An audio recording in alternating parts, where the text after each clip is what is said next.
जिंदगी हर कदम एक नई जंग है। जीत जाएंगे हम, जीत जाएंगे हम, तू अगर संग है। हाय, दिस इज के और हम आ गए हैं पिवट पॉइंट के एक नए एपिसोड के साथ। तो आज बात करने वाले हैं हम गोल्स के ऊपर। जितने भी नए स्टार्टअप्स होते हैं या कोई अपना नया बिजनेस स्टार्ट करना चाहता है, सपने बहुत देखते हैं। इन सपनों में छुपा होता है एक बहुत बड़ा गोल कि हमें फंडिंग मिलेगी, हम बहुत अच्छा बिजनेस करेंगे और बहुत पैसे बनाएंगे। लेकिन ये सच नहीं है। तो आज मैं जो कहानी शेयर करने वाला हूं वो है प्रमोद जैन की कहानी, जिन्होंने अपने स्टार्टअप को बहुत बैलेंस वे में प्लान करा। छोटे छोटे गोल्स बनाए, कोई बड़ा गोल नहीं बनाया। अपनी कैपेबिलिटी को समझा, अपनी बूट स्ट्रैप की फंडिंग को समझा और बिना किसी एक्सटर्नल इन्वेस्टर की हेल्प के बिना करोड़ों की कंपनी बनाई। तो सीधा मिलते हैं प्रमोद जैन से। तो आपका समय व्यस्त ना करते हुए आज हम बात करते हैं प्रमोद जी से। प्रमोद जी, आपका बहुत वेलकम है पिवट पॉइंट पे जी। तो बाकी बात बाद में होगी, आज हम बात करने वाले हैं सबसे पहले कि आपकी ये फिटनेस का राज क्या है और इसके बारे में। एक्चुअली आप कार को फिट करते हो, आपके बहुत सारे वीडियोस मार्केट में हैं, आप कार को भी स्लिम करते चले जा रहे हो, उसको भी ब्यूटीफुल बना रहे हो और पैरेलली आप अपने आप को भी ब्यूटीफुल बना रहे हो। नॉट ब्यूटीफुल, हैंडसम बनाते चले जा रहे हो। तो आप थोड़ा सा ये टिप दे, ये इंडस्ट्री की बात तो बाद में होती रहेगी, पहले आप बताइए कि आपकी ये सेहत का राज क्या है और आपने कैसे अपने आप को मोटिवेट कर रखा है, और थोड़ा बताइए इसके बारे में। कपिल जी, देखो, फिटनेस की बात की जाए तो ये मैं तो ये मानता हूँ हर किसी के अंदर एक स्पोर्ट्स होना बहुत जरूरी है। ओके। मतलब स्पोर्ट्स अगर नहीं है तो मैं मानता हूँ कुछ भी नहीं है। बिजनेस भी हमारा कहीं ना कहीं हमारी फिजिक, हमारी पर्सनैलिटी, सब कुछ बहुत डिपेंड करता है बिजनेस के अंदर भी। तो मेरा जो है, जो मैं जिससे प्यार करता हूँ वो मेरा है बॉडी, फिजिक। अगर ये अच्छी है तो सब कुछ अच्छा है। पैसा आप कितना भी अर्न कर लोगे एक स्टेज पे आने के बाद, अगर बॉडी आपकी साथ नहीं देगी तो वो बेकार है, किसी काम का नहीं है। और डिसिप्लिन में होना बहुत जरूरी है। ये आपको डिसिप्लिन सिखाता है। अगर आप फिटनेस फ्रीक हो तो कहीं ना कहीं आपके अंदर ये एज्यूम कर सकता है कोई भी, ये बंदा डिसिप्लिन वाला बंदा भी है। और मैं तो यही कहूंगा, बिकॉज आप और मैं एक एज ग्रुप के हैं, वी आर इनटू 40s।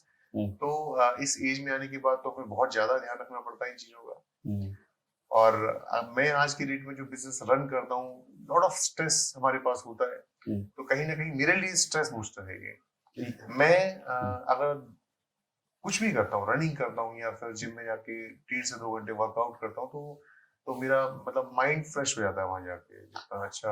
हाँ, मैं आपकी सारी बात से एग्री कर रहा हूँ। एक बात से एग्री नहीं कर रहा। आपने जिम को, आपने स्पोर्ट कैसे बोला? स्पोर्ट तो सबको पसंद है, लेकिन जिम से लोग डरते हैं। नहीं, एक टाइप की पेनल्टी लगती है कि जिम जाना है, हमें वर्कआउट करना है।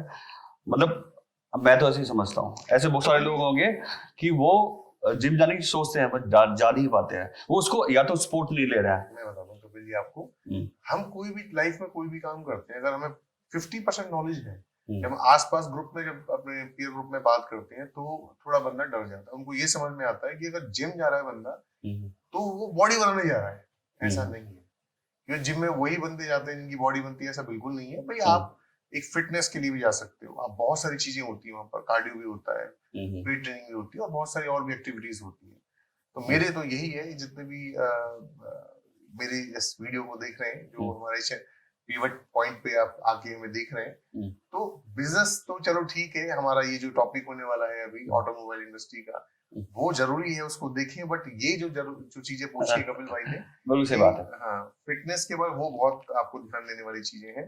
और बाकी तो सर, बाकी आप एक राय दे दीजिए फिटनेस की कि कैसे यार हम सब मोटिवेट रह सकते हैं, अपने पेट को कम कर सकते हैं और हम भी एक अच्छे एंटरप्रेन्योर आपकी तरह बन सकते हैं। नहीं, दो चीजें अलग अलग है। देखो, पहली चीज तो ये है फिटनेस के अंदर सबसे मेन चीज आती है आपकी डाइट। आप कितना भी वर्कआउट कर लो, अगर आपकी डाइट अच्छी नहीं है तो किसी काम की नहीं हो फिटनेस आपकी। डाइट में मेरे कहने का मतलब है कि हमें बस ये पता होना चाहिए। अच्छा, ऐसा भी नहीं है कि बहुत सारे बंदे बोलते हैं मैंने रोटी खानी छोड़ दी है, मैंने ये सब चीज छोड़ दी है। बस आपको माइंड में कैलकुलेशन क्या बिठानी है कि मैं क्या खा रहा हूँ और मैं कब खा रहा हूँ और मैं कितना खा रहा हूँ। अगर ये पता लग गया किसी को भी तो फिटनेस फ्रीक हो चुका है वो, क्योंकि वर्कआउट तो सब कोई कर लेगा बंदा। क्या खाना है, कब खाना है और कितना खाना है। आपके आपके हाथ में कोई आइटम है, मैं एक एग्जांपल लेता हूँ। आप एक रसगुल्ला खा रहे हैं हाथ में, इतना बड़ा होता है रसगुल्ला, और एक आपने इतने ही बड़े साइज का टमाटर खा रहे हैं, तो दोनों में फर्क क्या है? साइज तो सेम है, फर्क ये है कि टमाटर जो है उसके अंदर 0 कैलोरीज है और जो रसगुल्ला है उसके अंदर 500 कैलोरीज है। तो फर्क आ गया ना दोनों के अंदर। बस हमें पता होना चाहिए कि हम क्या खा रहे हैं और कब खा रहे हैं, कितना खा रहे हैं। टेस्टी तो वो वाला है ना, रसगुल्ला ज्यादा टेस्टी है। टेस्ट बड्स पे आपको कंट्रोल करना होगा। ये तो नहीं हो सकता ना, तो ये तो थोड़ा बहुत करना पड़ेगा। ठीक है। अच्छा, बस लास्ट क्वेश्चन करते हैं इस फिटनेस का। अभी मेरी आपसे बैकेंड में बात हो रही थी कि आप एक नेक्स्ट लेवल पे हैं, आप स्ट्रेंथ ट्रेनिंग कर रहे हैं, उस लेवल पे कैसे पहुंचा जा सकता है? और आप जैसे बोल रहे थे कि मैं इस नेक्स्ट लेवल पे पहुंच चुका हूं और मेरे लिए ये एक डेली रूटीन है, इसको मैं छोड़ना तो सोच भी नहीं सकता हूँ, ठीक है? तो समाओ कितना टाइम लगता है वो नेक्स्ट लेवल को अचीव करने के लिए फिटनेस? आपको 1 महीना लगे? बस 1 महीना? ऐसा कुछ नहीं है।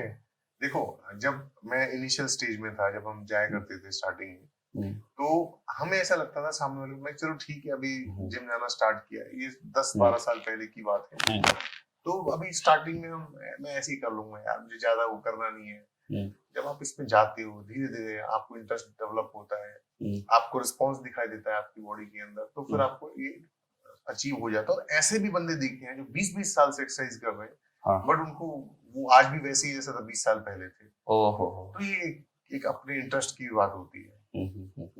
टाइम का फर्क नहीं होता है इसके अंदर। कई बंदे ऐसे भी आते हैं जो 1 महीना वो 1 महीने में बहुत अच्छा अचीव कर लेते हैं। ये अपने इंटरेस्ट वाली बात होती है। ओके, बहुत अच्छी आपने राय दी। तो ठीक है, अब आप अपनी जर्नी के बारे में बताइए कि आपने इस लास्ट डिकेड में क्या काम करा और आपके मतलब आपका विजन क्या था जब आपने स्टार्ट करा, और विजन को आप कैसे सस्टेन करा? क्योंकि जितना मुझे पता है एज ए बिजनेसमैन बहुत सारे पिवट्स आते हैं, उन पिवट्स को कैसे कंट्रोल करते हैं ये कहानी हमारे अंदर ही होती है, ठीक है? और इस कहानी को आज आप बाहर निकालिए, क्योंकि आप ये जो कहानी बाहर निकालेंगे तो मुझे लगता है कि जो भी इस इंडस्ट्री से जुड़े लोग हैं कहीं ना कहीं इनको एक मोटिवेशन मिलेगा, वो भी आगे बढ़ सकते हैं। एंड ऑफ द डे हमारा देश तरक्की कर सकता है और सून हम एक 5 ट्रिलियन इकोनॉमी बनाने जा रहे हैं और डेफिनेटली बनाएंगे, क्योंकि आप जैसे लोग ही देश को आगे बढ़ाएंगे। तो आप यहाँ से बताइए कि आप जो लास्ट 10 ईयर की जर्नी थी वो कितनी डिफिकल्ट थी, कितनी इजी थी, कितने पिवट्स आए? कभी कभी ऐसा लगा होगा मेरे ख्याल से कि मैं छोड़ देता हूँ सब कुछ। बिल्कुल लगता है, बिल्कुल बहुत टाइम लगा है सर। तो प्लीज इसको जीरो से थोड़ा स्टार्ट कर अपनी जर्नी को। कपिल जी, एक्चुअली अगर एजुकेशन वाइज बात की जाए तो मैं एक एमबीए हूँ, जो मैं एमआईटी से एमबीए कंप्लीट की थी 2005 के अंदर। वाह। और 2005 से लेके 2011 तक 6 से 7 साल मैंने जॉब की। तो आपको पता होगा, और बहुत सारे जो हमारी मतलब सेम एज ग्रुप के हैं, सबको ऐसा लगता है जो जॉब कर रहे होते हैं कि मेरे को अपना बिजनेस स्टार्ट करना है। एक कीड़ा होता है एक छोटा सा, करेक्ट। और ये मैं कहूंगा कि 99% बंदों में कीड़ा होता है, चाहे वो गवर्नमेंट जॉब में है, प्राइवेट जॉब में है, कि भाई मेरे को बिजनेस करना है अपना। तो ऐसे ही कीड़ा हमारे साथ भी था बिजनेस करने का, कि बिजनेस करना है। और जबकि ऐसा नहीं था, जॉब भी बहुत अच्छी होती है और मैं जिस जॉब में था बहुत अच्छा पे स्केल भी था मेरा, बट कहीं ना कहीं अंदर से किक मारती थी चीज कि भाई आपको बिजनेस करना है। तो ये जो आइडिया था सीएनजी वाला कि हमें सीएनजी का बिजनेस स्टार्ट करना है, कि दिल्ली एनसीआर के अंदर आपने देखा होगा कि ये इंडस्ट्री जो है, पहली बात तो ये कि पेट्रोल के प्राइस का आपको पता है, पेट्रोल की हमारे पास रिसोर्सेज बहुत ज्यादा नहीं है, कॉस्टिंग बहुत ज्यादा है पेट्रोल की। और जब हमने बिजनेस स्टार्ट किया था, वी स्टार्टेड इन 2012, यानी कि आज की डेट में हमें 11 साल ऑलमोस्ट हो चुके हैं इस बिजनेस को। तो हमें ऐसा लगता था कि यार ये बिजनेस थोड़ा सा ठीक रहेगा करना, क्योंकि बहुत अनप्रोफेशनल वे में मार्केट के अंदर काम हो रहा था सीएनजी का। और हमें लगा कि हम थोड़ा इसको प्रोफेशनल तरीके से इसको स्टार्ट करते हैं इस काम को। और सबसे बड़ा चैलेंज हमारे लिए जो था उस टाइम पर, चैलेंज ये था कि एक तो हमारा बिजनेस कहीं ना कहीं गवर्नमेंट पॉलिसीज पे बहुत डिपेंड करता है, गवर्नमेंट पॉलिसीज पे डिपेंड करता है। इसके अलावा जो लेबर है, उन स्किल्ड लेबर मिलना, ये बहुत बड़ी चैलेंजेस थी हमारे लिए, और उनको रोक के रखना स्किल्ड लेबर को। अगर हम बात करते हैं गवर्नमेंट पॉलिसीज की, तो हमारा जो बिजनेस हैम्पर करता है, जैसे आज की डेट में आपको पता होगा कि व्हीकल्स जो आ रहे हैं वो सब BS6 व्हीकल्स, और जबकि BS6 व्हीकल्स 2019 में ही स्टार्ट हो गए थे आने। बट जब हम CNG गाड़ियों में लगवाते हैं तो कहीं ना कहीं RC बेस को एंडोर्स कराना होता है। BS6 व्हीकल्स के अप्रूवल्स खत्म हो चुके थे, मतलब लिए ही नहीं थे, क्योंकि BS6 में बहुत टफ नॉर्म्स थे। और आपको पता है कि आज से 10 साल पहले कंपनी फिटेड CNG बहुत कम आती थी। आज की डेट में जितनी भी कंपनीज है कोशिश कर रही है, क्योंकि पेट्रोल के प्राइस बहुत ऊपर जा रहे हैं, सबकी सब कोशिश कर रहे हैं कि भाई CNG व्हीकल लॉन्च किया जाए, CNG व्हीकल लॉन्च किया जाए। हाइब्रिड तो एक छलावा है सर, हाइब्रिड कुछ नहीं है सर। हाँ, हाइब्रिड में इतना कुछ खास बेनिफिट नहीं मिला है। जैसे मारुति की जो मिनी हाइब्रिड आती है, तो एक हाई राइडर के नाम से भी आती है, मिनी हाइब्रिड के अंदर बहुत कम बेनिफिट मिला है कस्टमर्स को। तो हम बात करते हैं चैलेंजेस की। जैसे मैंने 2012 में स्टार्ट किया था, तो इनिशियल स्टेज में यार हम तो बहुत नए थे, हमें तो कुछ बहुत ज्यादा आइडिया था नहीं चीजों का। बिल्कुल हाँ। और नई टेक्नोलॉजी आई थी उस टाइम पर, तो बहुत चैलेंजेस आते। रात को 3-3 बजे मैं कई बार घर गया हूँ। तो प्रमोद जी, अभी तक हमने बात करी आपके इनिशियल फेज ऑफ जर्नी, जो आपकी बिजनेस जर्नी थी, उसमें जो भी पिवट्स आए। अब मिडिल एज में जर्नी, आपकी जो बिजनेस जर्नी है उसकी मिडिल एज में कैसे पिवट रहे, मतलब किस टाइप के? देखो मैंने आपको बताया था कि 2012 में मैंने स्टार्ट किया था, और टचवुड की हमारे लिए स्टार्टिंग बहुत अच्छी रही थी इसकी। बट 2015 में बीच में एक बार काफी डाउनफॉल आया था हमारे बिजनेस के अंदर। और हम इंसान हैं, देखो यार, नेगेटिव चीजें बहुत जल्दी आती हैं, पॉजिटिव चीजें बाद में आपको समझ में आती है। आप किसी से बात करते हो तो पहले नेगेटिव जल्दी आप ग्रैब करते हो। तो 2015 में भी हमारा बहुत डाउनफॉल था CNG लाइन का, क्योंकि उस टाइम पर CNG के प्राइस बीच में काफी ऊपर हुए थे, और पेट्रोल के प्राइस में और CNG के प्राइस में मात्र 10 रुपए का फर्क था। 2015-16 की बात ऐसी। उस टाइम पर जब बहुत डाउन होता है, जब आपने एक बार थोड़ा ठीक टाइम देख लिया, फिर जब डाउन फेज में जाते हो, तो कहीं ना कहीं आपके अंदर एक चटपटाहट होती है। डाउन फेज में समझा नहीं, एक्चुअली गाड़ी आना बंद हो गई थी वर्कशॉप के अंदर, मतलब किस सेंस से आप बोल रहे हैं डाउन? कम रेशो में आ रही थी, मार्केट डाउन थी। ओके, मतलब ऐसा नहीं था कि हमारे पास ऐसा हुआ था, कंप्लीट मार्केट में डाउनफॉल था। अच्छा। और होता है बिजनेस के अंदर। बट हम जो है, हम तो मैं तो बिजनेस तो किया नहीं था, जॉब में था मैं तो। जॉब में डाउनफॉल तो नहीं होता है, जॉब में तो एक सैलरी होती है, वो आपको उसकी आदत लग जाती है, स्टैग्नेंट होती है वो। हाँ, वो तो आपको मतलब कम होने का तो मतलब ही नहीं है। भाई आपकी कंपनी अगर नेगेटिव लॉसेस में है तो आप दूसरी कंपनी ज्वाइन कर लोगे। बट यहाँ तो बिजनेस था ना, जब बिजनेस के अंदर एक सर्टेन अमाउंट आपका जब मिलना स्टार्ट हो जाता है, आप कुछ प्रॉफिट्स में रहते हो, उसके बाद फिर डाउनफॉल आता है, तो थोड़ा आपके अंदर एक हड़बड़ाहट हो जाती है। तो उस हड़बड़ाहट में हमने फिर एक नया बिजनेस स्टार्ट किया, दूसरा बिजनेस। मैं उसके फेवर में नहीं था, बिकॉज हम 2 पार्टनर्स थे, वो मुझसे बड़े भी हैं और मैं उनके रिगार्ड भी बहुत करता हूँ। तो उन्होंने फिर वो बिजनेस स्टार्ट करने में हेल्प की। तो वो था रेस्टोरेंट बिजनेस। और रेस्टोरेंट बिजनेस हमने 1 साल चलाया। बट कहीं ना कहीं मेरे ना बैक एंड में ये था कि जो बिजनेस है हमारा CNG का, यार ये बिजनेस एक अलग ही बिजनेस है, इसमें हमने बहुत कोशिश भी की, मेहनत बहुत की इसके अंदर। तो कहीं ना कहीं मुझे अंदर से ऐसा फील हुआ कि एक साथ एक टाइम पर 2 नाव में पैर रखना ठीक नहीं है।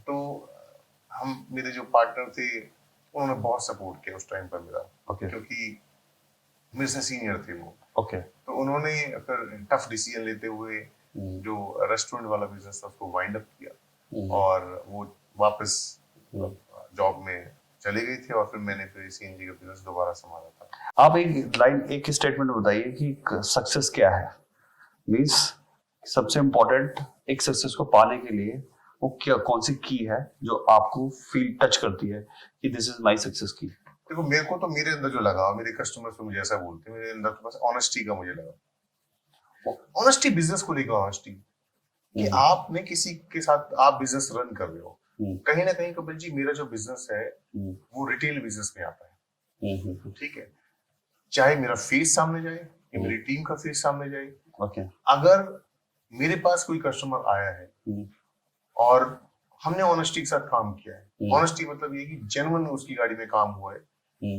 और एक क्वालिटी वर्क हुआ है जो हमें बाकियों से अलग करता है, तो बिजनेस तो ऊपर जाना ही जाना है। ओके। और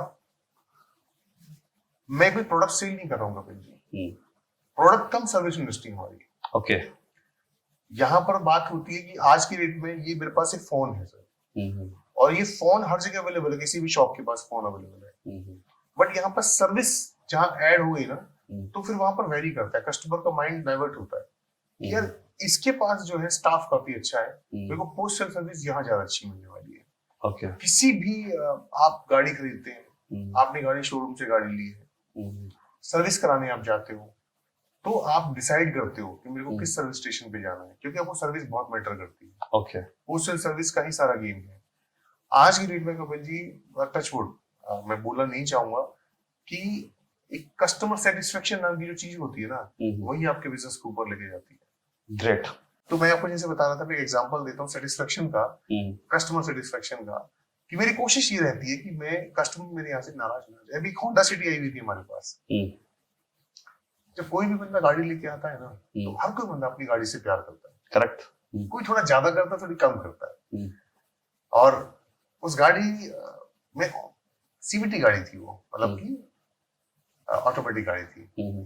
तो साइड में जहाँ गियर लीवर होता है, साइड में बहुत छोटी सी ट्रे टाइप की होती है, बहुत छोटी सी।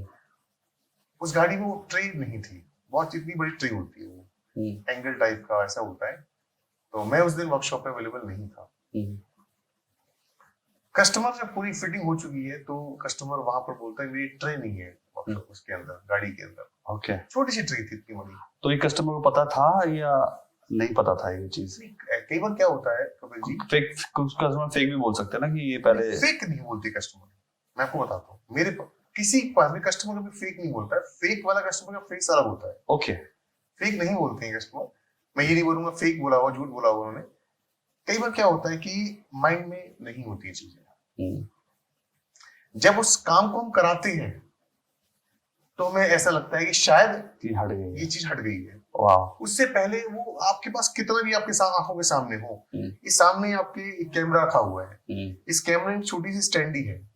अगर मैं इस कैमरे की सर्विस कराता हूँ, कोई काम कराता हूँ, तो उस दिन तो आप देखोगे इतने सारे पार्ट्स को, उससे पहले आप कैमरे को उतना तरीके से नहीं देखोगे। तो उस गाड़ी के अंदर छोटा सा पार्ट था, वो उस गाड़ी में था ही नहीं एक्चुअली। अच्छा। और उसमें हल्की सी धूल मिट्टी जमी हुई थी, और वो हमारे किसी काम का भी नहीं था। तो चैलेंजेस तो आते हैं, और उस चैलेंजेस को आप अवॉइड नहीं कर सकते, मतलब बिल्कुल नहीं कर सकते अवॉइड, क्योंकि वो पार्ट हमारे किसी काम का था ही नहीं। मैंने फिर कस्टमर को क्या रिप्लाई किया, क्योंकि कहीं ना कहीं कस्टमर हमारे लिए मेन की है। कस्टमर क्या चाहता है आज की डेट में? कस्टमर ये चाहता है कि आप एक तो उसे रूड बात ना करें। Very nice. ओके। अगर आप उसकी गाड़ी में सामान कितना होगा, क्योंकि ज्यादा कॉस्टली तो होता नहीं है, बट आप अपॉलॉजी कर लें, आपकी गलती नहीं भी है तो आप मान लीजिए अगर गलती हमसे हुई है, वैसे हमारी गलती नहीं है, अगर हमसे गलती हुई है तो हम इसको एक्सेप्ट करते हुए कोशिश करूंगा कि मैं अवेलेबल करा दूं आपको। कस्टमर भी खुश हो जाता है। दो मीठी बातें चाहिए होती है और कुछ नहीं चाहिए होता है। तो अभी तो हमने क्या बात करी थी? हमने बात करी आपके इनिशियल फेजेस की, मिडिल फेजेस की। अब आप मुझे बताइए वो मोमेंट कौन सा था जब आपको लगा कि यार ये सक्सेस पॉइंट है, अब मैं पीछे नहीं जाऊंगा कभी ना, मेजर पिवट्स आएंगे, कि अब आपने अपनी ग्रोथ की तैयारी स्टार्ट करी हो। वो कौन सा ईयर था, कितना टाइम लगा वहां तक पहुंचने में, और कब आपने फील करा कि यार हो गया सक्सेसफुल, वेंचर खड़ा हो गया एक? कपिल जी, जब आप बहुत अच्छा काम कर रहे होते हो बट दिखाते नहीं उसको, तो ये भी एक कहीं ना कहीं ड्रॉबैक है। ओके। काम तो हम स्टार्टिंग से अच्छा करते हैं, इंटेंशन हमारी हमेशा से अच्छी रही है, बट 2019 में ये मुझे रियलाइज हो गया था कि अब ये दिखाने का टाइम आ गया है। और मेरे ही अपने कस्टमर्स हैं जो जिनका नाम है जाकिर, उनके पास एक गाड़ी थी बलिनो, तो वो कह रहे थे प्रमोद भाई आप बहुत अच्छा काम करते हो, उसको दिखाते क्यों नहीं इस काम को? क्या कैसे दिखाओगे, हमें कैसे पता लगेगा, मेरे दोस्तों को कैसे पता लगेगा कि जो प्रमोद भाई ने बहुत अच्छा काम किया, इजी ड्राइव से हमने काम कराया है। तो आप यदि अपने आपको सोशल मीडिया पर डालो, तब से मेरे को लगा, क्लिक किया मैं कि यार ये डालना स्टार्ट करना चाहिए सोशल मीडिया पे, क्योंकि आज की डेट में कोई भी कोई काम कराता है तो कहीं ना कहीं सबसे पहले मोबाइल हाथ में लेता है और सर्च मारता है कि भाई किस पे मैं जा सकता हूँ, कहाँ काम करा सकता हूँ। तो वो टाइम था मेरा, इनिशियल स्टेज में मेरे को थोड़ी दिक्कतें आई थी, क्योंकि आप कैमरे के सामने जल्दी से इजी नहीं होता है, बोल नहीं पाते हो। बट धीरे धीरे धीरे धीरे तो मैं अपना यूट्यूब चैनल मैंने बनाया और उसमें वीडियोस अपलोड करनी स्टार्ट की। और सीरियसली मतलब फिर उसके बाद कोविड आ गया। जो फर्स्ट कोविड था वो हमारे लिए बड़ा चैलेंजिंग था, कि और उसमें ये था कि लड़के आपके पास हैं और आपका पे भी करना है उनको, ऐसा तो नहीं कि आप निकाल दोगे उनको। और कोविड के 3-4 महीने हमारे खराब हुए, पर सोच लिया फिर कि ये सब जो निकला है ना, 3-4 महीने खराब हुए, इसको पीछे मुड़ के नहीं देखना है, आगे बढ़ना है। मेरा टीम एक भी नहीं निकाली कोविड के टाइम, जितने भी बंदे थे उनको सैलरी पे करी, घर बैठ के सैलरी पे करी। क्योंकि मैं हमेशा से ये समझता हूँ, चाहे वो कस्टमर हो चाहे वो एम्प्लॉई हो, उनके लिए मार्केट से अलग होना जरूरी है। अगर मैं मार्केट की तरह हो गया, मैंने मार्केट में डिस्कस किया कि भाई कोविड में करना क्या है, लोगों को सैलरी, कोई सैलरी नहीं दे रहा था, कोई कुछ कर रहा था, वहीं पर मैं अगर सैलरी देता हूँ तो मैं तो उनके लिए सब कुछ हो गया ना। अच्छा मुझे एक चीज बताइए, ये तो आपने अच्छा करा कि आपने अपने एम्प्लॉय को नहीं निकाला उनके बुरे वक्त में, वो बुरा वक्त तो सबके लिए था बेसिकली, उस पर बात नहीं करते हैं। कभी कभी ये जो ग्रे कलर जॉब्स होती है वो भी चीट करते हैं। हाँ करते हैं। ठीक है, तो आप थोड़ा वो एक्सपीरियंस शेयर करिए कि आपने तो चीट नहीं करा किसी को ऐसे बुरे वक्त में भी, जब भी आप पे भी भारी पड़ रही होगी 200%, तो कुछ ऐसा इंसिडेंट कि वो जो आपने जो टीम बनाई उस पर ट्रस्ट करा, वो कहीं आपका ब्रेक हुआ हो, आपको हार्ट मतलब heart fail type kind of situation feeling आई हो, तो वो कौन सा मोमेंट टीम ने मेरे को मतलब टीम ने चीट किया होगा भी? हाँ हुआ ऐसे मेरे साथ, जिसमें आप बहुत ज्यादा ट्रस्ट कर। बिल्कुल ऐसा हुआ है। इनिशियल स्टेज में जब मैं आपको बता रहा था कि हमारा बिजनेस काफी डाउन हुआ था बीच में, तो मेरे जो बहुत क्लोज मेरे जो एम्प्लॉइज थे, मैं कभी सोच भी नहीं सकता था कि ये मेरे साथ कभी चीट करेंगे। उन्होंने मेरे को चीट किया, उन्होंने फिर अपना अलग से बिजनेस डाउन किया, मतलब अपना बिजनेस स्टार्ट किया उन्होंने। तो दुख तो बहुत होता है कि, बट कहीं ना कहीं मुझे ये भी लगा कि चलो यार मैं किसी को बांध के नहीं रख सकता अपने पास। हर कोई बंदा आज की डेट में फ्री है बिजनेस करने के लिए, या तो मेरे अंदर शायद कोई कमी रही होगी, बट उस कमी पर मैंने काम किया बात कर 2015 से लेकर और आज 2023 है। उस टाइम पर के जो लड़के थे 2015 के, जो नया स्टाफ मैंने हायर किया था, आज तक मेरे पास स्टाफ है और उनके अंदर ये क्वेश्चन आ ही नहीं सकता कि मेरी इजी ड्राइव को छोड़ के जा सकते हैं। क्या स्ट्रेटेजी आपने फॉलो करी? स्ट्रेटेजी मेरी ये है कपिल जी, मुझे अंदर से लगता है कि मैं इंडिविजुअल काम कर रहा हूँ, ठीक है। जो लड़के मेरे पास काम कर रहे हैं ये सैलरी नहीं है मेरे पास, ओके, ये शेयर होल्डर्स हैं एक तरीके से। मतलब मैं अकेला तो इसका मैं ओनर हूं ही नहीं, मेरे साथ में जो मेरे साथ काम कर रहा है, जो मेरे पीछे बिजनेस को देख रहा है, क्योंकि अगर मुझे ऐसा लगता है अगर सैलरीड होंगे बंदे तो उतनी शिद्दत से काम वो नहीं करेंगे। शेयर होल्डर शिद्दत से, मैं शेयर होल्डर का मतलब पेपर्स पे शेयर होल्डर नहीं, ओके ओके, मतलब काम को share holder, fine fine fine, जो जितना करेगा उसको उतना मिलेगा। अगर मैं फिक्स बेस पे काम कराता हूँ तो वो नहीं करते हैं बंदे का, तो फिर भी आपने कुछ तो फिक्स कर रखा हो, कुछ वेरिएबल डाल दिया, कुछ फिक्स कर रखा और वेरिएबल डाल रखा है। वेरिएबल अच्छा वेरिएबल डाल रखा है, ग्रेट, इतना अच्छा वेरिएबल डाल रखा है कि मतलब बहुत अच्छा वेरिएबल डाल रखा है। एक्चुअली ये रिसोर्स मैनेजमेंट की सबसे बड़ी प्रॉब्लम है जो हर इंडस्ट्री फेस कर रही है, स्पेशली इन इंडिया। मुझे कपिल जी लगता है, फॉर एग्जांपल एक लड़का मेरे पास XYZ नाम का लड़का है, उसको मैं सैलरी दे रहा हूँ ABC, अगर मेरे पास से छोड़ के वो जाना चाहता है, इसका मतलब ये है ना कि अच्छे के लिए जाएगा, यही होगा ना इसका मतलब। तो वो अच्छा मैं ही क्यों ना कर दूं उसको, अगर वो टैलेंटेड है। अगर वो टैलेंटेड है तो टैलेंट का पैसा लेगा। ऐसा नहीं कि मैं उसको अपनी जेब से पे कर रहा हूँ, वो अपना वो खुद कर रहा है वो काम, तो टैलेंट है उसके अंदर। Very nice. तो मेरे यहाँ तो लड़के आते हैं जाते नहीं है। कितना टाइम हो गया टीम को एक जगह टीम स्टार्ट? को 8 साल हो गए। वाह। और बीच में कभी ऐसा भी आया कि जो कुछ लड़के ऐसे भी होते हैं जो डिसिप्लिन में नहीं होते, मेरे को डिसिप्लिन का थोड़ा सा मेरे को लगता है। वर्कशॉप को टाइम है तो टाइम पर आओ, ये मेरे साथ है। कुछ बीच में कुछ लड़कों ने, एक दो लड़कों ने डिसिप्लिन ब्रेक किया था, तो मैंने उनको फिर ऑफ कर दिया था कुछ टाइम के लिए।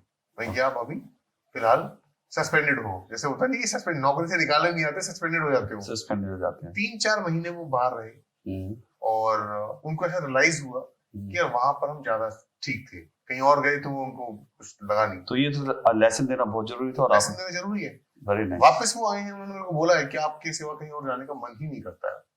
अभी मुझे नॉट अबाउट मनी। अभी मुझे आपसे बात करके ये फील हो रहा था कि आप कहीं ना कहीं काफी इमोशनल बन गए हो। मैं बहुत इमोशनल हो, लेकिन पैरेलली आप मैच्योर्ड भी हो उतने कि आप इमोशनल में अपनी टीम को एक्स्ट्रा ना दे रहे हो। This is my thinking, but I am clear now. जैसे आपने बोला ना, आपने लेसन दिया उसको, 3 महीने उसको सस्पेंड करा। लेसन दिया मैंने उसको, क्योंकि कहीं ना कहीं और टीम खराब होती है। हाँ, तो प्रमोद जी, हमारी बात चल रही थी काफी कुछ। अब एक छोटा सा पॉइंट है जो मेरे हिट कर रहा है बार बार। काफी लोग ये बोलते हैं कि सीएनजी लगवाएंगे तो इंजन फिनिश हो जाएगा गाड़ी का, तो इसमें आपके क्या सुझाव रहेंगे? सब बोलते हैं, सबका सोचना है, पर अब नहीं है। अच्छा। पहले वाली जो किट्स होती थी ना, कन्वेंशनल किट्स होती थी, उनमें ज्यादा ऐसा बोला जाता था। ओके, बोला जाता था या होता था? होता भी था ऐसा। ओके। सीएनजी की जो नेचर है वो सीएनजी का लो फ्लेमेबल फ्यूल है, बहुत जल्दी जलता नहीं है। आप गाड़ी को जब मॉर्निंग में स्टार्ट करते हो तो गाड़ी ठंडी होती है, सीएनजी का नेचर भी ठंडा है, तो कहीं ना कहीं लोड बढ़ता था। बट जब से सीक्वेंशियल स्टार्ट हुई है मार्केट के अंदर, तब से ऐसा नहीं है। बिल्कुल भी लोड नहीं पड़ता है। गाड़ी अपनी पेट्रोल पे स्टार्ट होती है, जब तक वो गर्म नहीं हो जाएगी तब तक सीएनजी पे कन्वर्ट नहीं होगी। तो अब वो चक्कर खत्म है। आपने देखा होगा दुनिया भर की टैक्सी चलती हैं दिल्ली एनसीआर के अंदर, जो 4-4, 5-5 लाख किलोमीटर चला देते हैं सीएनजी पे। बहुत बढ़िया गाड़ी रन होती है, कोई ट्रबल नहीं है उनके अंदर। बट थोड़ा सा मेरा भी ये एडवाइस है सबके लिए कि गाड़ी के अंदर आप सीएनजी अगर लगवाते हो तो मेंटेनेंस थोड़ा रखना होता है। ऐसा नहीं कि आप चलाए जा रहे हो सीएनजी पे, आपको पता ही नहीं है गाड़ी के स्पार्क प्लग कैसे हैं, लीड्स कैसी हैं, कॉइल्स कैसी हैं। इन चीजों को ध्यान रखना होता है। गाड़ी फर्स्ट क्लास चलती, कोई इंजन का कुछ फर्क ही नहीं पड़ता। अगर इंजन का फर्क पड़ता तो कंपनी क्यों लॉन्च करती सीएनजी? कंपनी की गाड़ी चलती है सीएनजी, सेम इंजन तो होता है। ऐसा तो नहीं कि कंपनी अपने लिए इंजन अलग बनाती है, बाहर के लिए अलग बनाती है। थोड़ा हेड का फर्क, जो वाल्व होते हैं उनका थोड़ा बहुत फर्क होता है, बट ऐसा नहीं है, बढ़िया गाड़ी चलती है। मेरी कोशिश रहती है, मैं YouTube पे डालता रहता हूँ, मेरे पास कस्टमर्स आते हैं फीडबैक देने के लिए, तो 2-2 लाख किलोमीटर चला के भी लाते हैं, तो फीडबैक डालते हैं, तो मिथ तो वहीं खत्म हो जाता है जब हम डालते हैं। Great.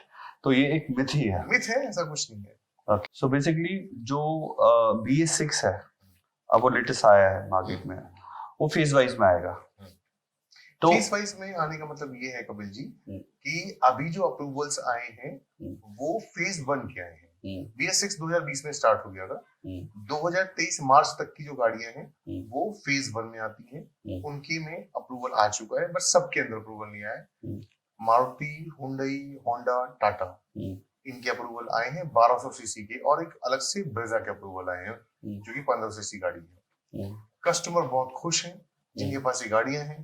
Now they are very happy कि वो सीएनजी लगवा पा रहे हैं और बढ़िया माइलेज निकाल रहे हैं, पैसा काफी बचा भी रहे हैं। Very nice. पैसे की काफी सेविंग हो रही है। बहुत सेविंग होती है। तो आपके पास अप्रूवल है? हाँ, अप्रूवल आ चुका है।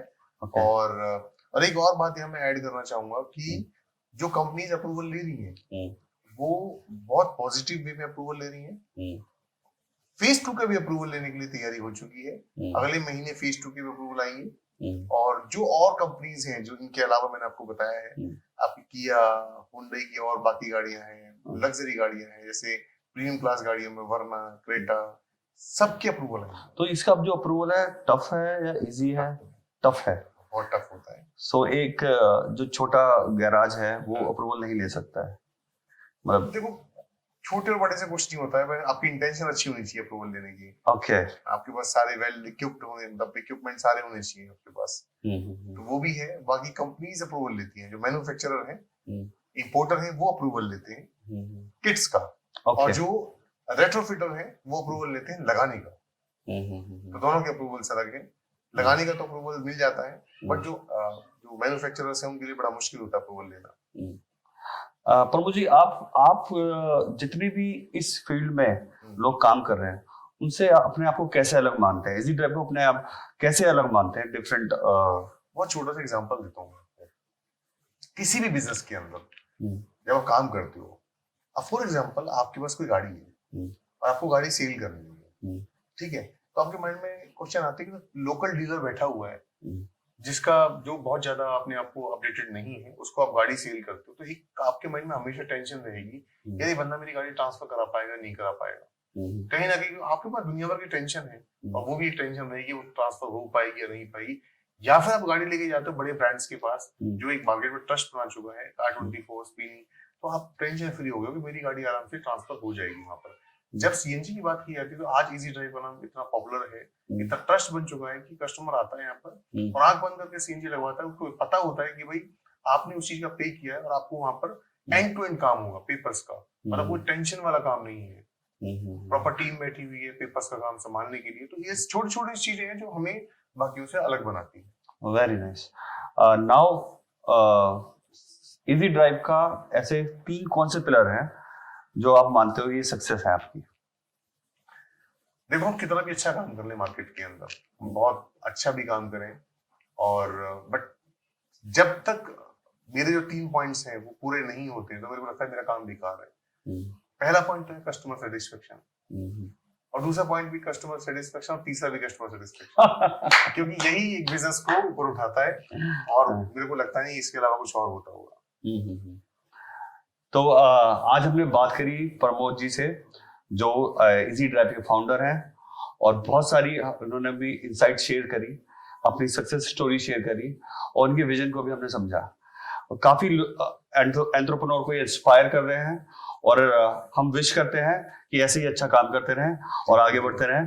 All the best Pramod ji. Thank you sir, thank you very much sir.